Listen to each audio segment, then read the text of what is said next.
The great wealth transfer, currently forecasted at $84 trillion, is more about family retention than it is about capturing new assets.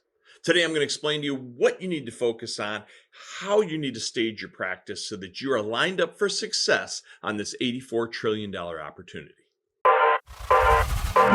This is The Rare Advisor, proud to be a part of the Advisor Advancement Network and home of a business model supercharged by recurring and repeatable events. Your host is Mike Walters, CEO of USA Financial. He is an investment advisor representative of and securities are offered through USA Financial Securities, member FINRA SIPC, a registered investment advisor.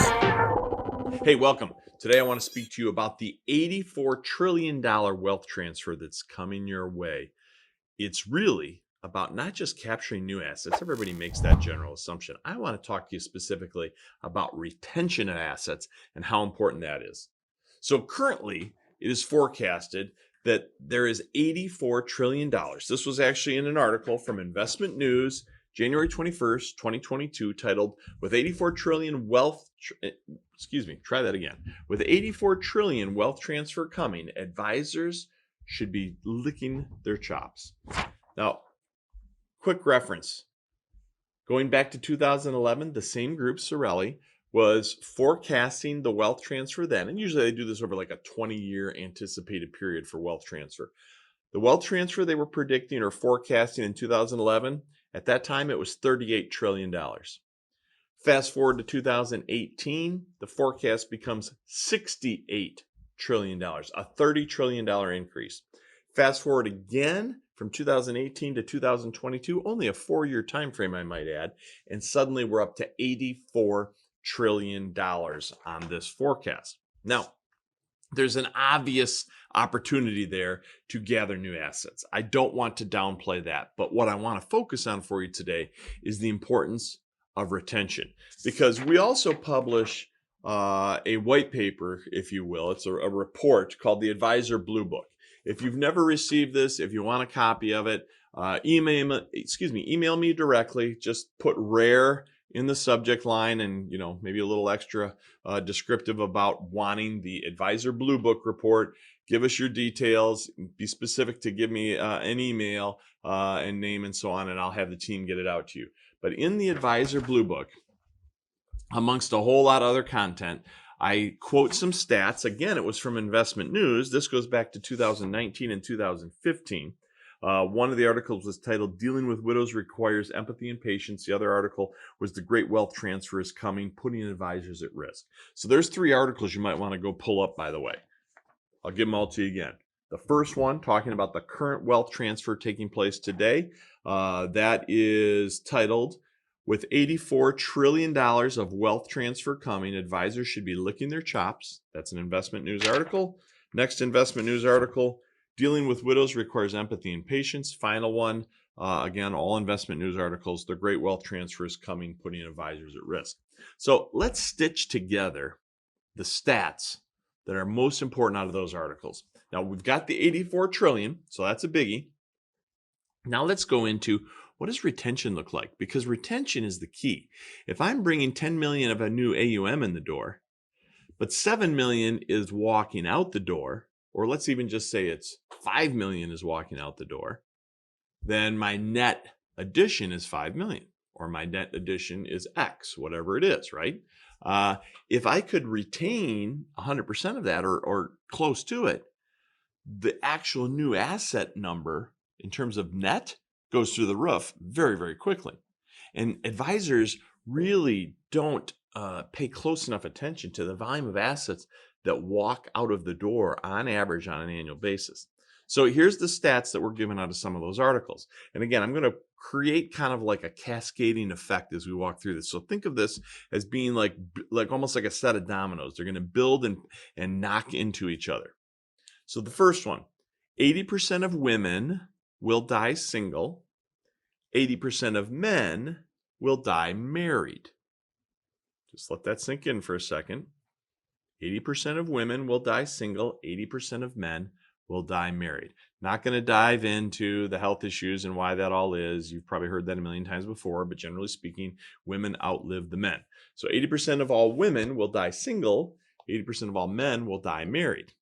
The obvious reason being that if they're married and the man dies first, that means later on the woman's dying single. Okay. That's stat one. Stat two, 70% of married women will experience widowhood. So, kind of what I just alluded to. So, 70% of married women will experience widowhood. Why wouldn't they experience widowhood? Well, maybe they divorced and then later died single, or they simply were never married, or whatever the case might be. But 70% of those who are married will then experience widowhood. Here's the key. So think of those two stats kind of combining together, but now let's drop to this one. 70% of widows fire their advisor after their spouse dies. That's huge. So let's stop. Let's categorize the practice into 3 sections. This is a great internal exercise for you. I want to know how many of my clientele are single women. How many of my clientele are single men? How many of my clientele are married couples?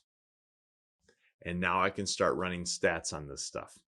And I can track it through. I'm going to give you some more stats, which is why it's important to have the 3 categories under belt. So 70% of widows are going to fire their advisor after their spouse dies. Why might that be? That's the question of the day. Why might that be? I will contend the reason is because the advisor oriented themselves, portrayed themselves, communicated with, and positioned themselves with the male rather than the female, or rather than jointly together on equal terms with both of them. Maybe it was because the male was the one running the finances in the household, so you thought that's where you were supposed to cater the conversation. By the way, huge error, huge error. A financial plan is there to provide for the survivor. The financial plan is there to provide primarily for the non-financially oriented spouse who needs assistance should something happen to the financially oriented spouse. All kinds of arguments why you need to make sure that the non-financially oriented spouse, male or female, is being catered to so that they realize that everything's going to be okay when something happens to the other person first. The whole point is to have them understand this is being built and structured specifically for them, if and when or whoever is the survivor. The problem is 70% of widows are firing their advisor after their spouse dies because they think the plan was made for the other person, and they don't feel like it was made for them. Their concerns were not being heard or voiced or addressed, or whatever the case might be. Okay. Next layer down. 66% of children fire their parents' advisor after they receive an inheritance. 66% of children fire their parents' advisor after they receive an inheritance. You've all heard of this before. The fact that once the kids get the money, especially if they live long distance, the money walks out the door. I would bet most advisors, if I had asked the question early on, do you think a larger percentage of surviving spouses, widows, new widows, do you think a larger percentage of new widows move money when the spouse dies, or the children move the money when both parents die? I bet you most advisors would say it's the children moving the money. And yet it's 66% of the children fire their parents' advisor after receiving an inheritance. Yet it is back up a stat, 70% of widows that fire their advisor after their spouse dies. But now let's keep these 2 numbers in mind and go back to how I said you should categorize your database. I want to know what's my percentage, or what's my new number of single women that are customers.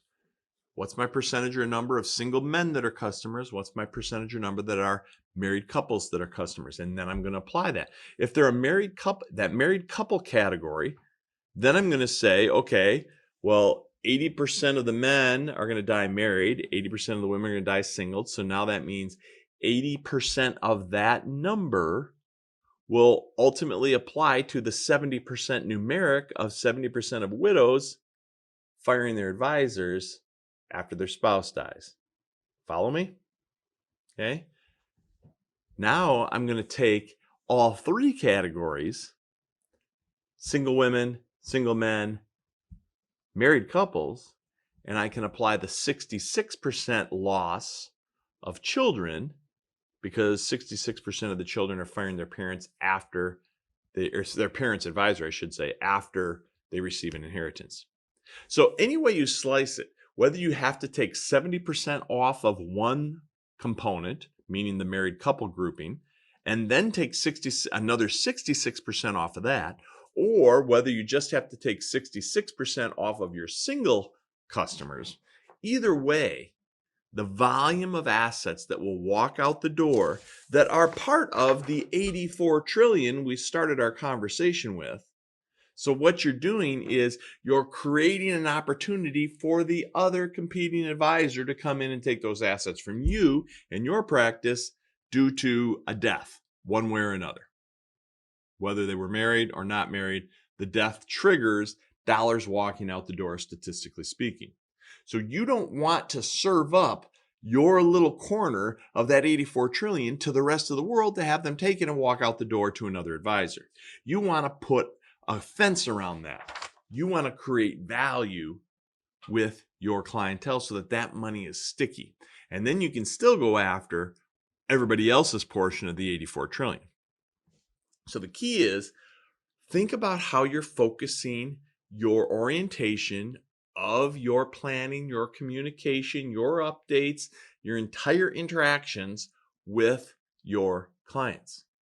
Is it heavily oriented to the financially astute portion or person within the equation? Or is it being also equally oriented to the person who isn't so interested in this, but may be very nervous about what's going to happen to them in the future should they outlive the other spouse, or if they're single, simply for themselves? And then make sure the children understand from an inheritance perspective that this is all being built and structured and executed on their behalf to maximize value for their parents, but also maximize value for them, for the estate, for the inheritance down the road. So I would encourage you, make sure you're having meetings that include both spouses all the time. And if you can't get it all the time, have at least certain times when it's mandatory. And then I would also encourage you to run annual meetings that include the adult children and have family sessions. You can determine with each of your clients how comfortable they are with this. Do they want to run the show and you're there as shotgun and support? Or do they want to kind of defer to you and have you run the show and have you explain things to the others? And sometimes, there's kind of, good cop, bad cop and all that kind of stuff that can come into it. So you can work with them on how to do it. But it's a great time of the year to do that is from Thanksgiving through New Year's, when family is getting together. And it's hard to get in front of new clients at that point anyway. So it's a great time of the year to focus on these family meetings, these family sessions, and include the adult children. And again, make sure you're including the spouses as well. That's how you retain your portion of the 84 trillion and stage yourself to go after everybody else's portion of that 84 trillion. Hey, good luck with it. Talk soon. This information is for licensed financial professionals only and is not intended for use in soliciting sales from the public. The views expressed represent the opinions of the presenter or their featured guest, not necessarily those of USA Financial or its affiliated subsidiaries. Industry references are generic and not intended to represent actions or beliefs of any individual or entity. Content is only presented to illustrate general principles, beliefs, or ideas and should not be construed as legal or regulatory advice. Trademark and copyright protected. USA Financial and Affiliates.